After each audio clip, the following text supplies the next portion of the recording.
Hello everyone, I am Pramod from Indian English grammar. Indian English grammar के channel पर एक बार फिर से आपका स्वागत है। और गाइज याद रखें, आज के डेट में मैं आपको प्रीपोजिशन का पूरा डिटेल एक साथ देने वाला हूँ। मतलब प्रीपोजिशन को हम पूरी तरह से ख़त्म कर देंगे, राइट। वैसे यह जो डिटेल है आज का, यह छोटी क्लास के लेवल के अकॉर्डिंग है, लेकिन फिर भी अगर आप बड़े लेवल के क्लासेस के कोई एग्ज़ाम वगैरह देना चाहते हैं तो भी यह आपके लिए बहुत ही फ़ायदेमंद है। इसका यूज़ आप बिल्कुल 100% करेक्ट कर सकते हैं, ठीक है। तो जैसा कि आप जानते हैं कि इस ग्रामर की सीरीज़ में मैं आपके लिए 4 प्रकार की सीरीज़ की पढ़ाई करा रहा हूँ, जिसमें आपका नरेशन है, एंड वॉइस है, ट्रांसलेशन है, और चौथा आपका है पार्ट्स ऑफ स्पीच। तो पार्ट्स ऑफ स्पीच में हमारा प्रीपोजिशन चल रहा है, और इस प्रीपोजिशन में पूरा डिटेल मैं आपको बताऊंगा। इसके पहले भी प्रीपोजिशन के कुछ वीडियो मैंने बनाए हैं, तो उसमें क्या है कि मैंने कुछ यूज़ बताए हैं कि कैसे जो है बाई का प्रयोग कहाँ करेंगे, टू का प्रयोग कहाँ करेंगे, ये सारी चीज़ें बताई गई, ठीक। तो आइए आज जानते हैं थोड़ा डिटेल के साथ में इसके बारे में। यह क्लास के अकॉर्डिंग है, ठीक है ना। तो इसमें हम जानेंगे प्रीपोजिशन कितने प्रकार के होते हैं, ये भी जान जाएंगे। तो यहाँ पे कहा जा रहा है गाइस, इस लाइन का हिंदी मीनिंग यह है कि प्रीपोजिशन वह शब्द होता है जो किसी नाउन या प्रोनाउन के बाद रखा जाता है। उसका नाउन या प्रोनाउन का संबंध उस सेंटेंस में किसी दूसरे शब्दों के साथ में संबंध दिखाने के लिए, ठीक है। जैसे एग्जाम्पल यहाँ पे दिया गया है, at, by, of, about, without, between, ठीक है ना। यह है ना सब, ये सब प्रीपोजिशन है, ठीक है। तो आप जैसे मान लीजिए, इसके हिसाब से हम अभी एग्जाम्पल को समझेंगे आगे,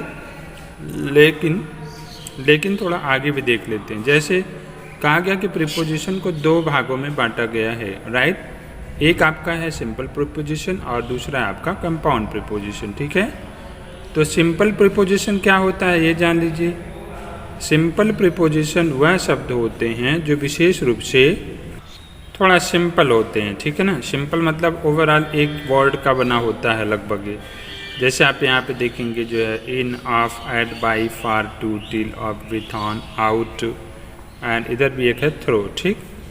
तो ये तो सिंपल है। अच्छा, मान लीजिए कंपाउंड और सिंपल प्रीपोजिशन में क्या डिफरेंस है ये जान जाएंगे। कंपाउंड प्रीपोजिशन तो ये आपको ऑटोमेटिकली समझ में आ जाएगा। अब जो कंपाउंड प्रीपोजिशन होता है गाइस, वो क्या होता है, यह ऐसा शब्द होता है, ऐसा प्रीपोजिशन होता है जो प्रीफिक्सिंग ए प्रीपोजिशन जो होता है वो किसी नाउन के पहले, या फिर कोई एडजेक्टिव के पहले, या फिर किसी एडवर्ब के पहले 1 या 2 अक्षर जोड़ने की वजह से, जिसे हम प्रीफिक्स कहते हैं। जैसे आपने सुना होगा ना, प्रीफिक्स एंड सफिक्स। तो उसमें जो प्रीफिक्स होता है, प्रीफिक्स को जोड़ करके जो शब्द बनाए जाते हैं उसे हम क्या कहते हैं, ओवरऑल ये आपका हो जाता है कंपाउंड प्रीपोजिशन, ठीक है ना। तो इसे हम क्या कहते हैं, कंपाउंड प्रीपोजिशन। अब यह जो है हमेशा जो है लगाया जाता है नाउन के पहले। कहने का मतलब नाउन के बाद, यहाँ पे बताया गया था प्रीपोजिशन में कि नाउन के बाद या फिर प्रोनाउन के बाद में, ठीक है। लेकिन इसका जो किन शब्दों के द्वारा बनाया जाता है वो विशेष रूप से एडजेक्टिव के द्वारा, या फिर नाउन के द्वारा, या फिर एडवर्ब के द्वारा। जैसे आप यहाँ पे सारे के सारे एग्जाम्पल देख सकते हैं, ठीक है। अब थोड़ा और भी एग्जाम्पल हम यहाँ पे देखेंगे। ये प्रीपोजिशनल फ्रेजेस, कुछ ऐसे भी फ्रेज होते हैं। फ्रेज का मतलब होता है गाइस वाक्यांश। तो कुछ ऐसे फ्रेज होते हैं जो प्रीपोजिशन कहे जाते हैं, यह इतने लंबे होते हैं, ठीक है। तो इसका मतलब 3 प्रकार के जो है प्रीपोजिशन हो गए।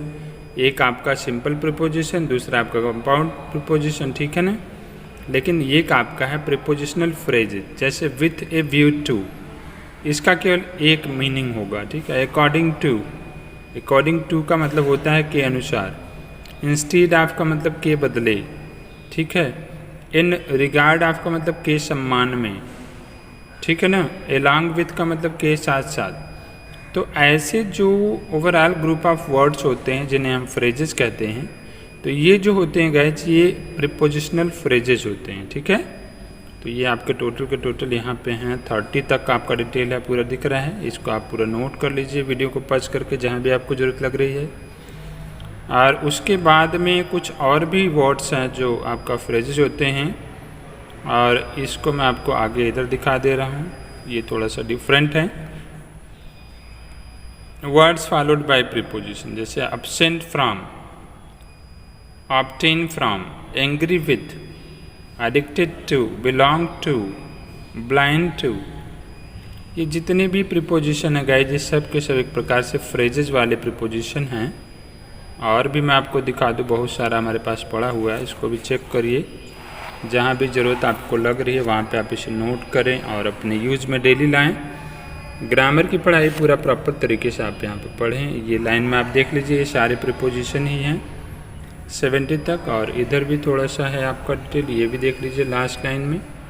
यहाँ पे देखेंगे टोटल का टोटल जो है प्रीपोजिशन है, समझ रहे हैं। तो कहने का मतलब क्या, प्रीपोजिशन को आपको जानना है, अच्छी तरह से समझना है अच्छी तरह से, तो इसको थोड़ा सा हमको लर्न करना पड़ेगा गाइस। कहने का मतलब याद करना पड़ेगा, याद करेंगे तभी आप इसको अच्छे ढंग से कर पाएंगे, नहीं तो थोड़ी समस्याएं रह जाएंगी। ठीक, अब जैसे हमने कहा है ना कि ऐसा शब्द होता है ये जो कि किसी नाउन या प्रोनाउन के बाद लगाया जाता है, और इसका नाउन या प्रोनाउन का संबंध उस वाक्य के किसी दूसरे शब्द के साथ में रिलेशन बताने के लिए। जैसे यहाँ पे ही है अभी, वर्ड के बाद में यहाँ इन लगा हुआ है, ठीक है। तो अदर वर्ड क्या है, एक नाउन है जिसके बाद में इन लगाया गया है। तो अदर वर्ड का जो संबंध बताया जा रहा है वो सेम सेंटेंस के साथ में बताया जा रहा है, ठीक है ना।